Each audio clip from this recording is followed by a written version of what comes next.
Meu nome é Ellen, PCNP de Língua Portuguesa, da Diretoria de Ensino Campinas Leste. Junto com a PCNP Yolanda Soldati, produzimos um material que será muito interessante para trabalhar na nossa 8ª reunião de ATPC de Língua Portuguesa, que vai falar um pouquinho sobre as práticas de linguagem contemporâneas. Os objetivos são mobilizar práticas da cultura digital, diferentes linguagens, mídias e ferramentas digitais para expandir as formas de produzir sentidos, aprender e refletir sobre o mundo e realizar diferentes projetos autorais. Vamos para a nossa leitura inicial. Livros e Flores, de Machado de Assis. Teus olhos são meus livros. Que livro aí melhor?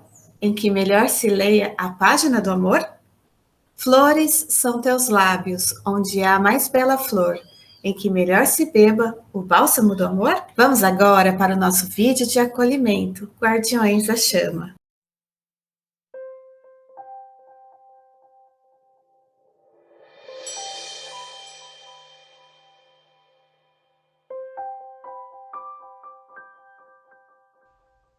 Every child is born with a precious flame within, an inner flame of wonder and potential to begin. This inner light illuminates the path that lies ahead, igniting curiosity, keeping passions fed. But at times, this flame is challenged from inside and from out. It can flicker under pressure. It can be smothered by self-doubt. Though a child may sometimes stumble, they are never lost, for teachers are protecting that flame at any cost. Along with caring family, it's the teachers who remain by the side of every learner through life's joys and sometimes pain. These keepers of the flame can help and they can guide, for they share that flame of learning that burns brightly from inside. These teachers know a child's heart. They value every kind of smart. Teachers help each child to climb higher, further over time, and own their struggle on their quest to learn and live what they do best. Teachers celebrate the triumphs and give shelter in the storm to keep that guiding light steady, bright, and warm. And so, it's time to shine the light on them, these keepers of the flame. We thank them for their passion and we give them high acclaim for their knowledge and research, the science and the art that allows them to be stewards of the minds and of the heart. To improve our schools, we have a choice to listen to the teacher's voice, those many voices far and wide who protect each student's flame inside, with expertise to know what's right, to keep each spirit burning bright. So let's listen to our teachers as we imagine and design schools that keep all flames alight and allow every child to shine.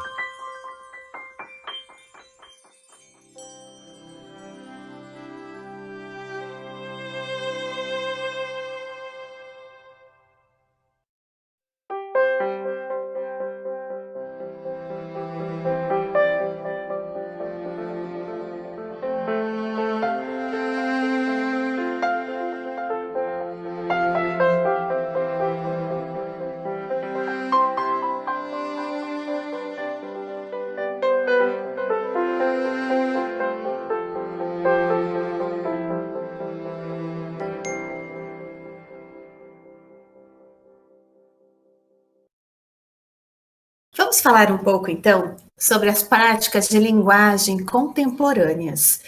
Então, nós pensamos que sempre a linguagem tem referência ao componente de língua portuguesa. E é claro que linguagem é muito mais amplo do que isso, mas cabe a nós, professores de língua portuguesa, proporcionar aos estudantes experiências que contribuam para a ampliação dos letramentos, de forma a possibilitar a participação significativa e crítica nas diversas práticas sociais, permeadas ou constituídas pela oralidade, pela escrita e por outras linguagens.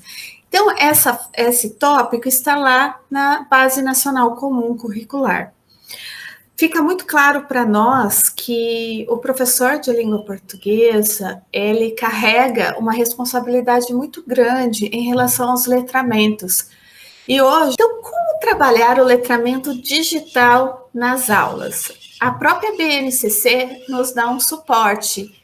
Eles falam que as práticas de linguagem contemporâneas não só envolvem os novos gêneros e textos cada vez mais multissemióticos e multimediáticos, como também novas formas de produzir, de configurar, de disponibilizar, de replicar e de interagir.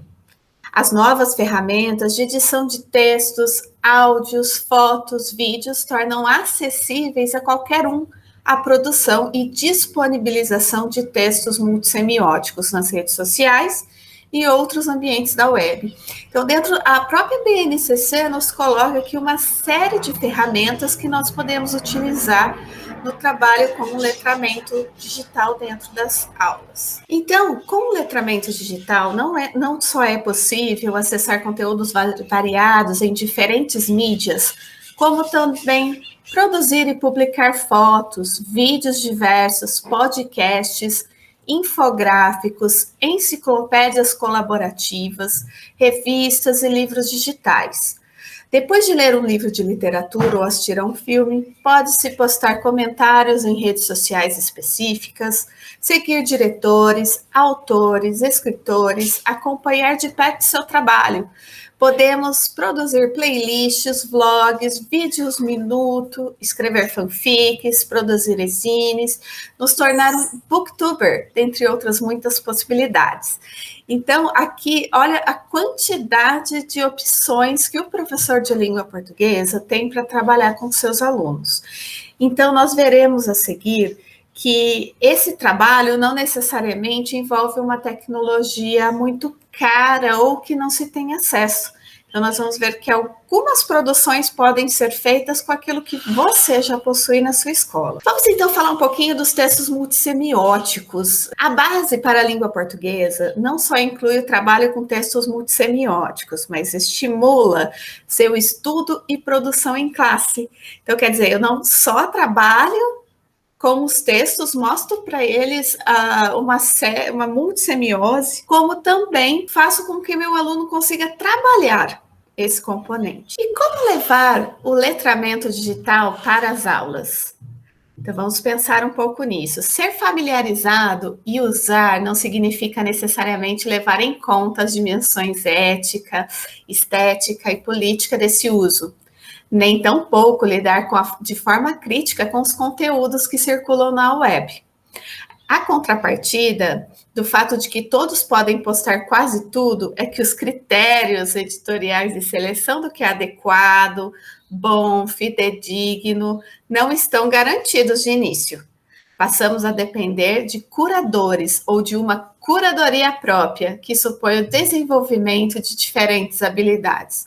Quer dizer, como todo mundo pode postar o que quiser na internet, temos que tomar cuidado com aquilo que nós selecionamos ou aquilo que os alunos trazem como sendo verdadeiro. Pensando em como os professores podem trazê-los para a sala de aula, mostramos no 3º capítulo da série BNCC na Prática de Língua Portuguesa, uma atividade com alunos do 4º ano.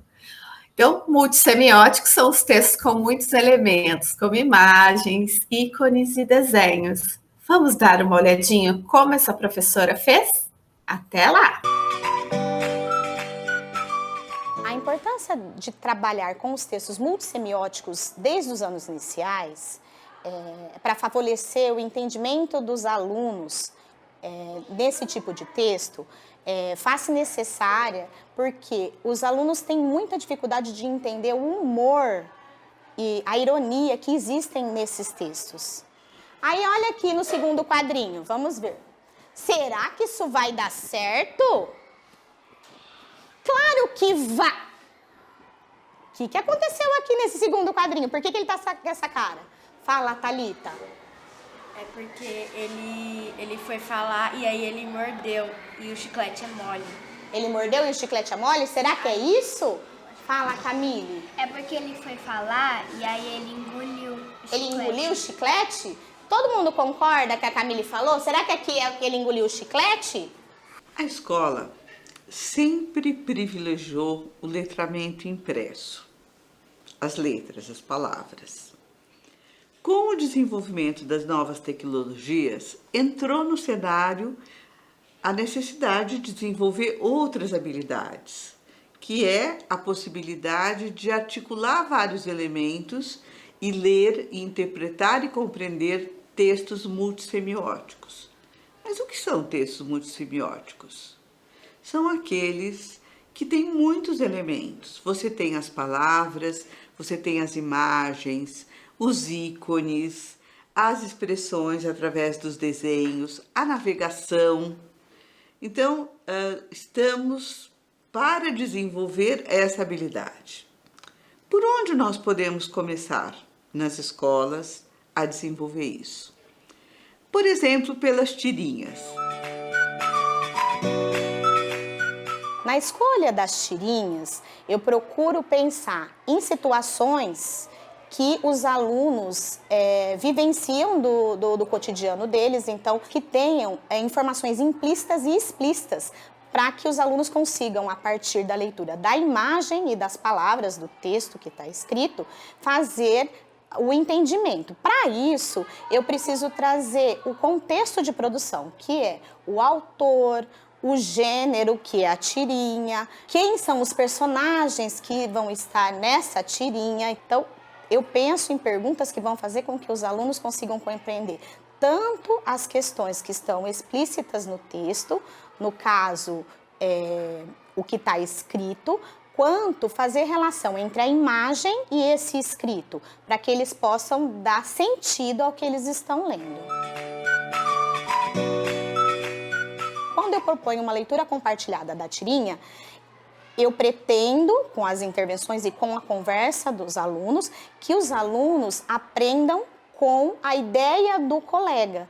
Então, eles socializam o que eles entenderam e nós vamos construindo juntos, no coletivo, a ideia principal que essa tirinha quer trazer. E aqui é uma parede mesmo?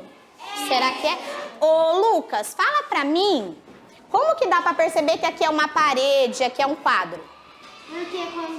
Porque tem o quadro ali e também tem uns riscos no chão, parecendo que é piso. Ah, isso daqui, ó, parece o rodapé do piso, o Lucas está trazendo. Vocês concordam com o que o Lucas está dizendo? Sim. Sim? Então, eu planejo primeiro o agrupamento produtivo. Quem é o aluno que tem uma leitura mais proficiente, uma leitura mais fluente, com um aluno que tem um pouco mais de dificuldade ainda nessa leitura. E esse aluno, mesmo com dificuldade, a partir da ajuda do colega, eles conseguem ampliar o seu conhecimento sobre esse tipo de texto. E também o professor eu consigo acompanhar nas duplas um pouco mais sistematicamente. Então, eu indo nas duplas, eu consigo fazer algumas intervenções, como eu faço lá no coletivo, mais pontuais. Aqui está escrito, e depois do jantar, é hora de Bob Esponja.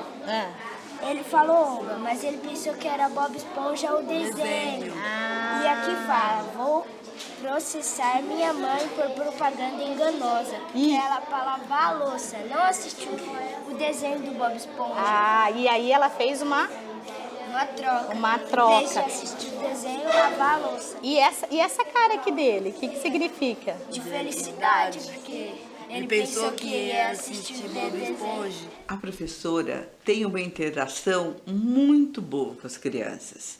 Ela promove um trabalho em dupla, entendendo que o trabalho coletivo, a construção coletiva, antecede a construção individual. Ela leva em conta o conhecimento prévio. Ela questiona as interpretações, as compreensões das crianças, comparando diferentes interpretações e ajudando as crianças a reconsiderar o que pensavam antes. Quando a gente volta para o coletivo e eles socializam o que a dupla pensou, a gente consegue ampliar o entendimento dessa tirinha para todos os alunos. E com isso, eles avançam no entendimento desse tipo de texto. E por que que tá escrito bem grande, diferente dos outros balões que não estão tão... As letras estão escritas menores, assim, e não tá em negrito. Por que que escreve assim? Para mostrar o quê? Que eu acho que ele falou alto. Ele falou alto, né? E como que dá para perceber que ele tá feliz? Que ponto tem aí que dá para perceber que ele tá feliz? Como chama esse ponto que tem aí? Ponto de exclamação. A partir das informações que eu tenho e do retorno dos alunos a partir dessa atividade, eu consigo validar ou não o meu planejamento. E aí eu valido algumas informações, algumas questões que eu pensei, e aí eu posso dizer, isso já está garantido para o meu aluno, ou não, eu preciso retomar algumas coisas que não ficaram muito claras para que eles consigam avançar nesse conhecimento, na compreensão leitora desse tipo de texto. O trabalho das tirinhas é muito importante, porque ele colabora para as crianças construírem a habilidade desse olhar articulador. Muito bem, mas é preciso ir além. Este olhar articulador pode ser desenvolvido através de muitos recursos. Construir vídeos de 1 minuto, fazer gravações, os podcasts, legendar fotos, fazer apresentações, explanações em seminários usando infográficos, mapas conceituais. Então, nós temos muitas ferramentas digitais que podem ajudar os alunos a encontrar formas contemporâneas, linguagens contemporâneas para expressar a sua voz. A BNCC veio para validar o trabalho que já é realizado nos anos iniciais e aprofundar a discussão sobre esse tipo de texto, que são os textos multissemióticos.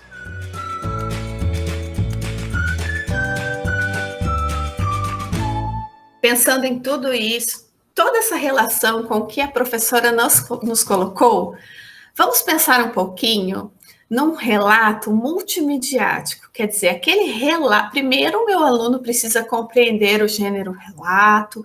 O professor faz todo um trabalho de trazer relatos para que esse aluno possa ter contato com esse tipo de produção, para que depois eles possam efetivamente produzir.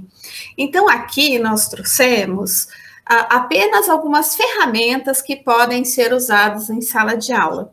Então, a gente pode pensar escrita em meios digitais, e aí os meios digitais podem ser escolhidos pelo professor de acordo com aquilo que ele possui, com as ferramentas que ele possui na escola. Sala de informática, se os alunos têm ou não celular, se eles podem fazer em grupo ou individualmente. A produção do relato também pode possuir fotos daquilo que foi relatado. Então, por exemplo, eu tenho lá um relato de algo que aconteceu comigo e com o meu irmão há anos atrás. Então, o aluno vai lá, faz o relato e coloca as fotos daquilo que aconteceu na época. Muitas vezes o relato traz uma série de informações extras e as fotos são muito importantes para mostrar como que esses alunos podem inferir ali situações que foram documentadas no relato. Também podemos ter depoimentos gravados, por exemplo, se ele está fazendo um relato do que aconteceu com o avô, ou com o pai, ou com a tia, é interessante, ele pode trazer aí um depoimento gravado com a câmera do próprio celular, ou então gravado apenas o áudio. Tudo depende daquela ferramenta que o professor tem naquele momento. Então, o seu planejamento já vai exigir essa investigação anterior ao trabalho.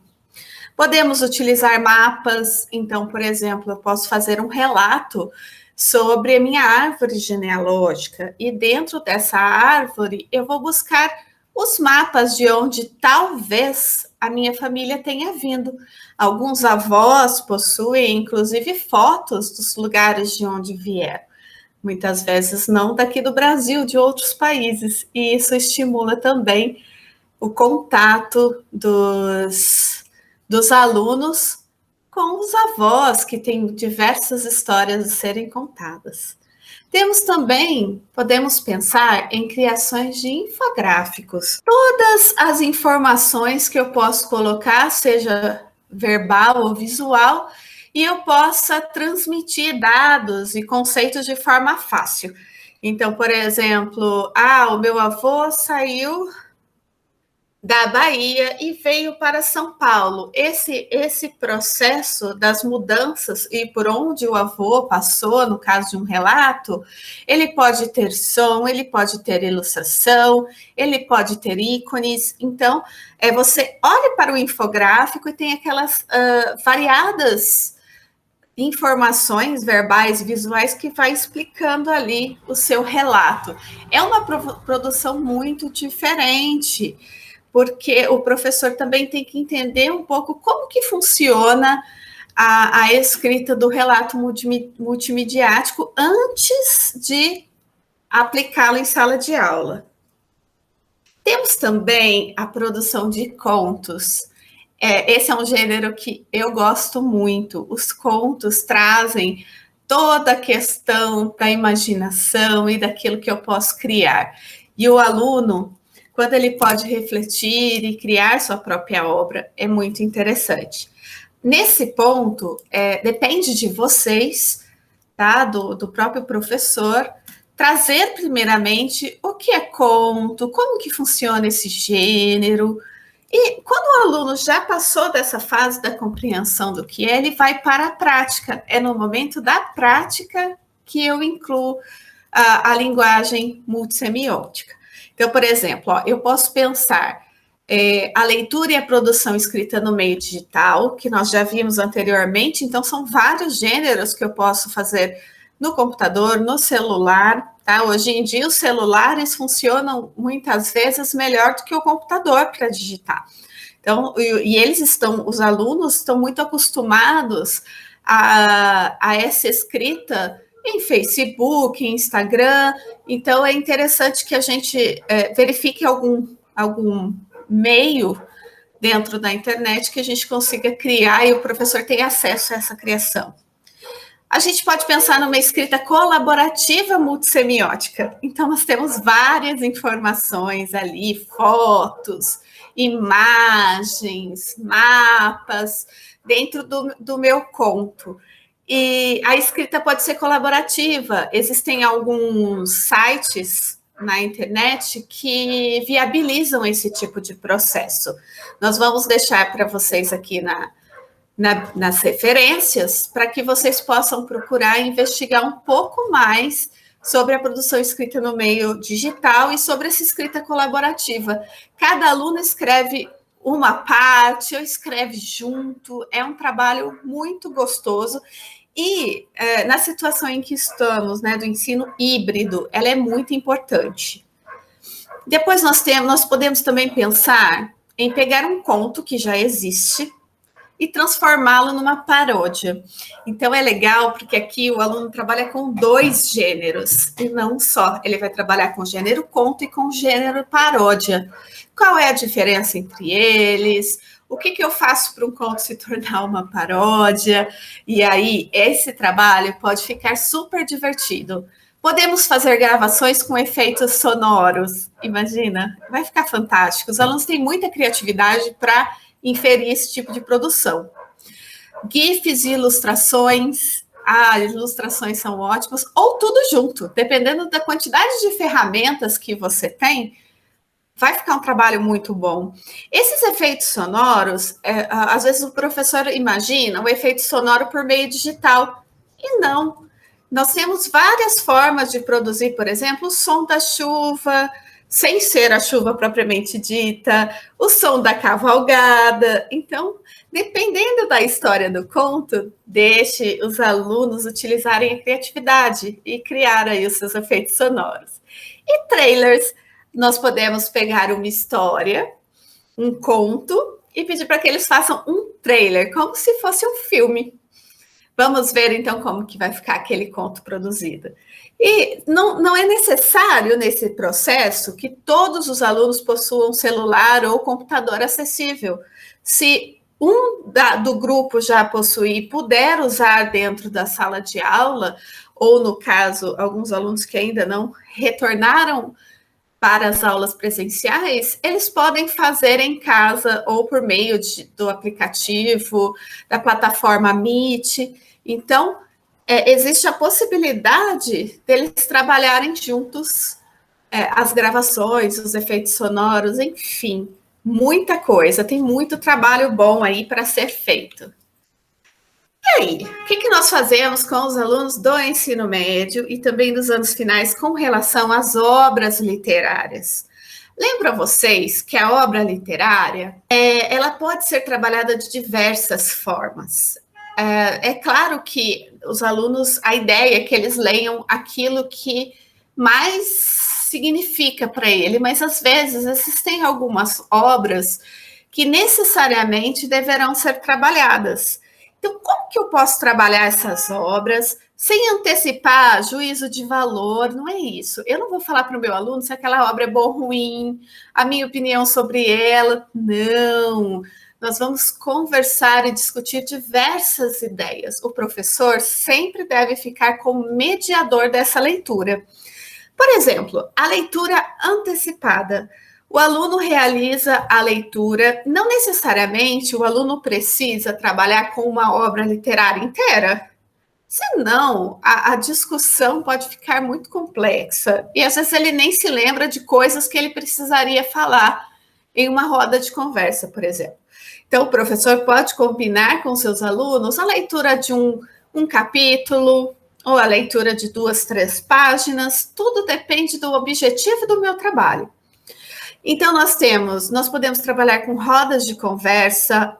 Não dá para fazer roda na sala de aula porque temos o distanciamento. Mantém o distanciamento, a roda de conversa pode acontecer com distanciamento, no pátio, em locais abertos. As rodas de conversa também podem acontecer por meio das plataformas digitais. Então, por exemplo, se eu tenho uma turma que 50% ainda permanece em casa e 50% na escola, eu posso trabalhar com eles na sala de informática, imaginando que essa escola possua a sala de informática. Caso não haja, a gente pode pensar no uso do celular ou até de outras coisas. Por exemplo, parece ser um pouco arcaico, mas os alunos adoram trocar mensagens, então é uma coisa que a gente precisa pensar na ferramenta que eu tenho na escola e aquilo que eu posso utilizar.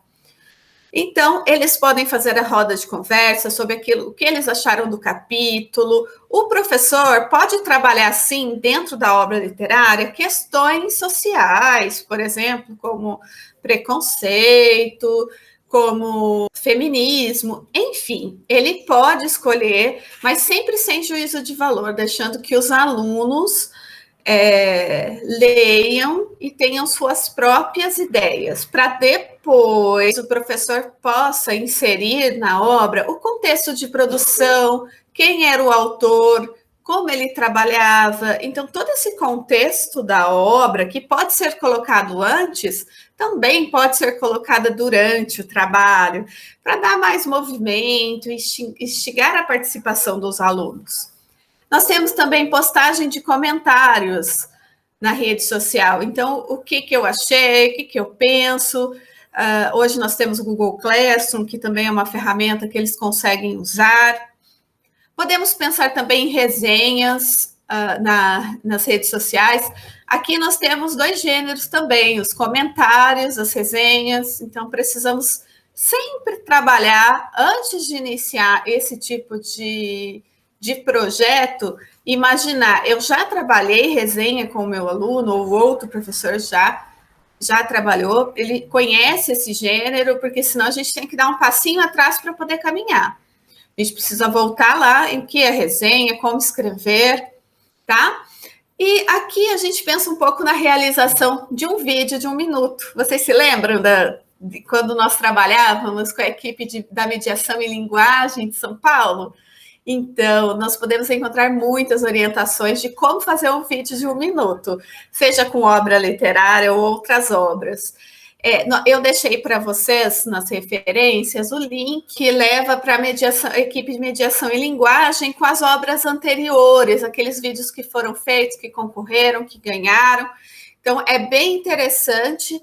Deixei também para vocês aqui nas referências as explicações deles de como produzir o vídeo de 1 minuto. Então, muito bom. Nós enviaremos, junto com os links de presença, também esse PPT para que vocês possam acessar, então, esse material. A escrita de uma fanfic, por exemplo.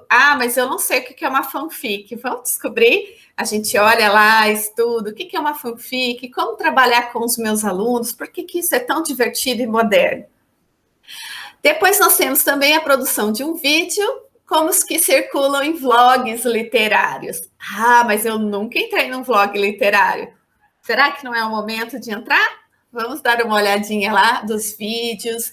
Tem vlogs maravilhosos que trazem leituras recentes ou, às vezes, outras visões das obras que nós já lemos. Então, é muito interessante esse trabalho. Podemos também trabalhar dentro ainda da aula de língua portuguesa. Olha quanta coisa nós podemos trabalhar. Com pesquisa, por exemplo, inserir um projeto de pesquisa, a produção de... O que nós podemos, dentro de um projeto de pesquisa de língua portuguesa? Olha lá, gente, a gente tem mapa conceitual com todas as ideias ali alocadas, o infográfico que nós já pensamos, uma reportagem científica. Será que eu consigo trabalhar esse gênero com o meu aluno na sala de aula? Consegue. Primeiro, ele tem que ter contato com a reportagem científica para depois criar. E o tema, é sempre legal o professor trabalhar aquele tema que está no momento, né? Aquele tema que faz parte do dia a dia do aluno, que eles viram no jornal, que tem a ver, que eu possa criar uma reportagem científica. Hoje, por exemplo, a pandemia do Covid-19 nos traz uma série de informações científicas que eu consigo inserir numa reportagem científica. Podemos também trabalhar com artigo de opinião. Olha lá, usa máscara, não usa máscara? Como será que os nossos alunos lidam com a pandemia? Pensando em pandemia, mas nós temos outras coisas. Há algumas semanas atrás, nós estávamos vivenciando as Olimpíadas. Então, o artigo de opinião, se você acredita que os esportes são interessantes, que os esportes deveriam ter uma quantidade maior de investimentos. Então, são diversos temas mais recentes e que tem que ter ligação, tem que ter alguma conexão com o dia a dia desse aluno. E também eles podem fazer um vídeo de divulgação científica, selecionar um tema e depois selecionar informações e produzir o vídeo. Então, sempre com aquele cuidado de trabalhar primeiro o gênero, reportagem, artigo da divulgação científica, para depois trabalhar com esse aluno a pesquisa em si. Temos também a análise da cobertura da mídia. Gente, esse trabalho é repleto de informações. Por exemplo, os nossos alunos podem fazer uma análise da cobertura das eleições, por exemplo, das Olimpíadas, dos jogos de futebol, entre outros. Tá? Depende muito do professor e aquilo que os nossos alunos gostam. Por exemplo, se você ficou com dúvida se vai trabalhar a cobertura das eleições, das Olimpíadas, dos jogos de futebol, dos jogos de basquete, da pandemia de Covid-19, faça uma votação com a sua turma. Eles devem aprender a ter esses critérios de seleção, a fazer escolhas. Então, vamos lá. Nós podemos fazer, com essa análise da cobertura da mídia, claro que eles vão ler muito para conseguir fazer essa análise. Elaboração de um quadro comparativo entre uma informação e outra. Eles podem realizar a apresentação de seminário com as informações das análises que eles realizaram. Selecionar uma seleção comentada de textos, matérias e ou fotos para falar dessa cobertura da mídia, uma charge digital, um meme ou uma fotoreportagem. Então, nós temos aqui uma quantidade muito grande de informações que eu posso trabalhar e também uma quantidade grande de ferramentas. Vocês perceberam que nem sempre utilizar o texto multissemiótico e multimediático, ele necessariamente exige a tecnologia. Então, ela participa, sim, em várias partes do processo, mas muita coisa a gente consegue ainda realizar na nossa sala de aula, apenas movimentando ali o conhecimento entre os alunos. Agora, nós vamos ver um pouquinho com a professora Jaqueline Peixoto Barbosa, um vídeo sobre a escola e as práticas de linguagem contemporâneas. Vamos lá?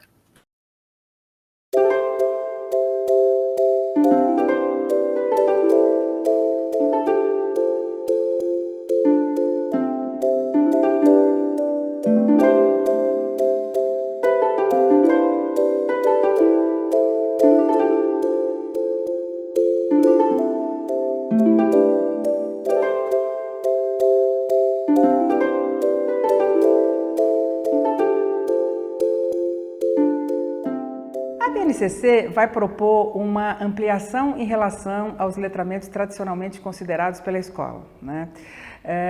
O que a escola costuma considerar hoje, né, são, na grande maioria dos casos, claro que tem exceções, mas são os chamados letramentos da letra, ou seja, né, pensando muito mais a questão do escrito e do impresso, né?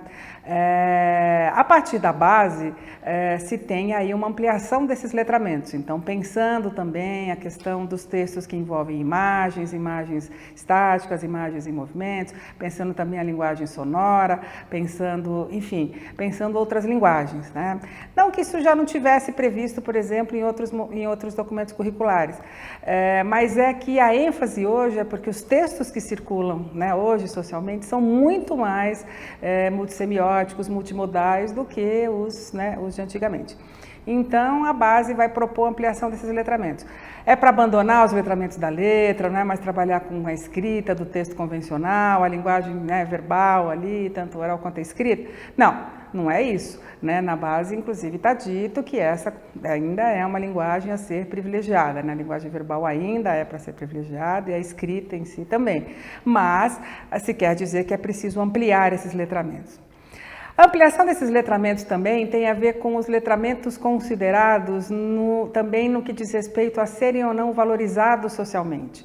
A escola, ela, durante muito tempo, né, ainda hoje, ela lida com alguns letramentos tidos como mais valorizados. Então, os letramentos das culturas locais, né, os letramentos das culturas juvenis, por exemplo, as práticas, né, de linguagem das culturas juvenis, as práticas da cultura digital são colocados, né, não são considerados, digamos assim. E o que a base traz também é a possibilidade de consideração desses letramentos.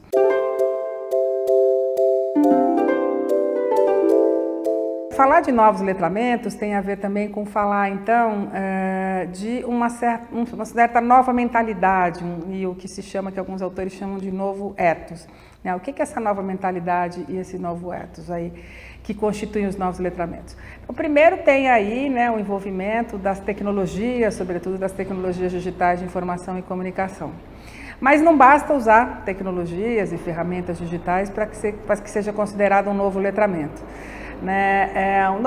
Novos letramentos têm aí características que dizem respeito, por exemplo, a ter um processo de produção mais colaborativo, mais compartilhado, né? Portanto, supõe mais interação, supõe uma produção menos hierárquica, supõe ali uma certa hibridização de papéis, né? Depois da Web 2 e da disponibilização das ferramentas digitais, hoje qualquer um de nós grava um áudio, né? Faz um vídeo, a gente vive hoje um hibridismo de papel. Né? O que é o hibridismo de papel? A gente não só consome conteúdos, né, mas a gente também produz. A gente não só, né, lê, mas a gente também é autor.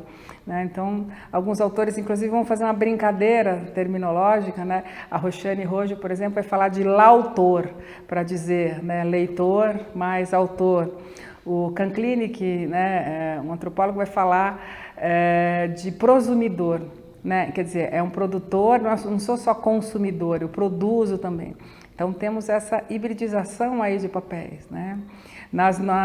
Antes da Web 2, o que a gente tinha enquanto fluxo comunicativo? Falando para muitos. Assim era a televisão, assim é o rádio, assim era o jornal, assim eram, né, os meios de comunicação mais usuais. Com o Web 2, o que acontece? Né? Muda o fluxo de comunicação, nós temos muitos falando para muitos. Né? Então, isso traz vantagens e boas vantagens, então tem uma certa democratização da possibilidade de dizer, né? Mas traz também questões ligadas à confiabilidade de informações, a uma qualidade aí dessas participações. Né? Essa é uma questão atual aí que a escola tem que se haver.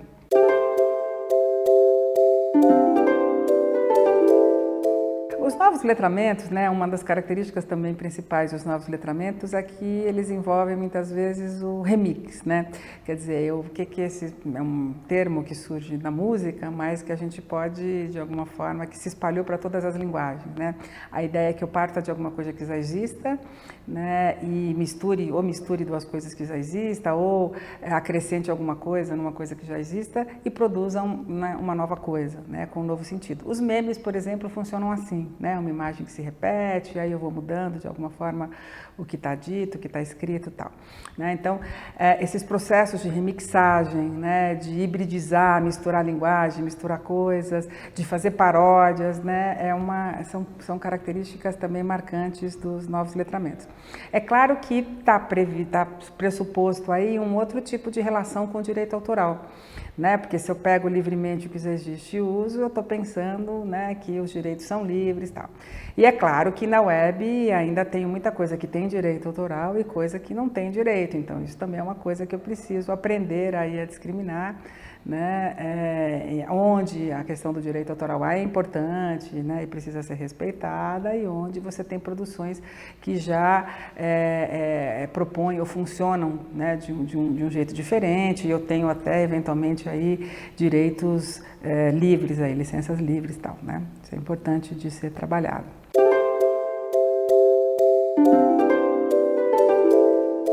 A gente poderia pensar, né? Bom, se os jovens, sobretudo quando a gente pensa a cultura digital, quando a gente pensa, né, as tecnologias digitais, às vezes de informação e comunicação, a gente pode pensar, bom, mas os jovens já estão imersos nessa cultura digital, eles já têm essas práticas, eles jogam, eles se comunicam, eles consomem informação e tal. Bom, mas usar é uma coisa, né? A questão não basta usar. Usar não significa que use com ética, com responsabilidade, né? E mesmo que as produções sejam qualificadas, né? Do ponto de vista estético até. Então, não quer dizer, usar não quer dizer que você tenha crítica a respeito, tanto do que se consome quanto do que se publica. E é por isso que a escola tem que trabalhar com isso. Né? Quer dizer, eu acho que representa um grande desafio para os professores. Muitos dos professores, né, se sentem inseguros de trabalhar com as tecnologias, vão pensar que os alunos, de alguma forma, podem saber mais que eles sobre o manejo, por exemplo, de uma ferramenta de editor de áudio, de editor de vídeo, né? E pode até ser verdade, né? Mas não é motivo para se tornar inseguro. Pelo seguinte, primeiro que assim, a grande armadilha que pode haver é a gente pensar em termos geracionais, né? Pensar assim, nativos digitais. Eles já nasceram com essas tecnologias, eles sabem. Não é bem assim, essas tecnologias estão disponíveis socialmente, mas nem todo mundo tem acesso igual, nem todo mundo sabe as mesmas coisas que o outro, nem todo mundo faz as mesmas coisas. Né? Portanto, o conhecimento não é distribuído de forma igual na sala de aula. Não é todo mundo na sala de aula que vai saber tudo sobre editar vídeo, sobre editar áudio, sobre fazer coisas dessa natureza. E aí tem a ver com os próprios novos letramentos, essa coisa da colaboração. Se um sabe mais, né, ele pode ensinar para o outro como fazer, e assim a coisa também, né, até ela mesma se constituir aí num trabalho mais colaborativo. Agora, uma coisa acho que é importante, né, pensar como professor, e aí o convite que eu acho que né, se coloca para todos nesse momento, onde todos os professores têm o desafio de, a partir da base, né, eu acho que todos os estados e municípios estão aí de alguma forma fazendo seus currículos, e o grande, então, desafio para o professor é como é que eu implemento esses currículos, né, que trazem talvez de mais novo seja exatamente esses novos letramentos e multiletramentos. O que fazer então, né, professor? Eu acho que a ideia é pensar, né, a base ela tá organizada com um eixo ali pelos campos, né? Então é pensar em cada campo como é que esses novos, né, letramentos estariam presentes, sem esquecer dos letramentos convencionais da letra, né? Então, se eu penso, por exemplo, no campo jornalístico midiático, ora, então, o que está presente além dos gêneros, por exemplo, e das práticas que já estavam presentes? Tá notícia, tem reportagem, né? Tem carta de leitor, tem charge e tal. O que mais? Então, não só eu teria novos gêneros, e aí pensar que gêneros são esses que a base diz, o próprio meme, né? Hoje eu posso pensar, né, o próprio documentário, né? Eu posso pensar numa reportagem multimediática, uma reportagem hoje pode envolver diferentes linguagens, né? Eu posso pensar gêneros de diferentes que usem aí, né? Os vídeos, podcasts de diferente natureza, eu posso pensar em vlogs, eu posso pensar em muitos, né, muitos tipos e gêneros aí envolvidos. Mas eu também tenho que pensar, para além dos gêneros, nas práticas contemporâneas que se dão nesse campo. Né? Então, hoje eu tenho, por exemplo, práticas nem sempre pautadas por uma ética, então eu tenho o discurso de ódio, eu tenho, né, o ciberbullying, por exemplo, e que são coisas que, então, também precisam estar presentes na escola. Né? Então, o convite é pensar não só que gêneros novos, que práticas novas, mas que questões se colocam hoje. Né? Então, tenho também, não é só trabalhar notícia hoje em dia, eu tenho que trabalhar a credibilidade da notícia. Então, o que é fake news, o que não é fake news, a questão da pós-verdade, ou seja, né, da opinião está, de alguma forma, importando mais do que os fatos, né? O fato de que as pessoas não conseguem mais dialogar com o diferente, né? E, portanto, torna-se ali fundamental que a escola possa trabalhar com o divergente, com a ideia, né, com o contraditório. Né? Porque as pessoas hoje em dia, a polarização do debate social está muito grande. E os efeitos um pouco das redes sociais, um pouco esse efeito bolha, é colocar a gente falando com gente que pensa igual. Né? Então o debate está muito empobrecido, então a escola precisa pensar nisso. Então um convite interessante é esse, né? Quer dizer, o campo jornalístico midiático, né? A gente fala jornalismo midiático que também está pensando ali que as redes sociais estariam presentes. Então, o que é importante em termos de gênero, em termos de práticas, quais são as questões aí que se colocam? Falei um pouco do campo jornalístico midiático, mas a gente poderia pensar, né, também em outros campos. Se a gente pensar, por exemplo, no artístico literário, né, o que a gente faz, né, o que se faz hoje depois que a gente vê um filme, depois que a gente lê o livro? Tudo bem, a gente continua podendo ter uma boa roda de conversa, a gente pode continuar tendo ali uma conversa com os amigos, mas também a gente às vezes posta em redes sociais, a gente pode fazer um vlog, né, comentando, a gente pode fazer um podcast comentando, enfim, que práticas são essas, né? Então, um pouco o convite é sempre pensar nesses gêneros e nessas práticas.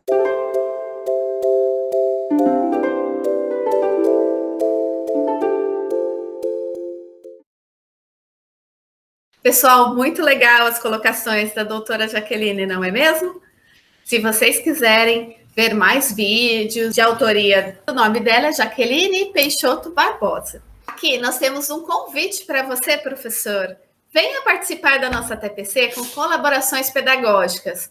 Basta preencher o formulário abaixo. Nós enviaremos também, via comunicado, o link para que vocês possam preencher. Aqui nós temos o formulário de presença da sua participação na nossa reunião. E nós esperamos que vocês tragam boas práticas e consigam também colocar em prática um pouquinho daquilo que nós conversamos hoje. Tá bom?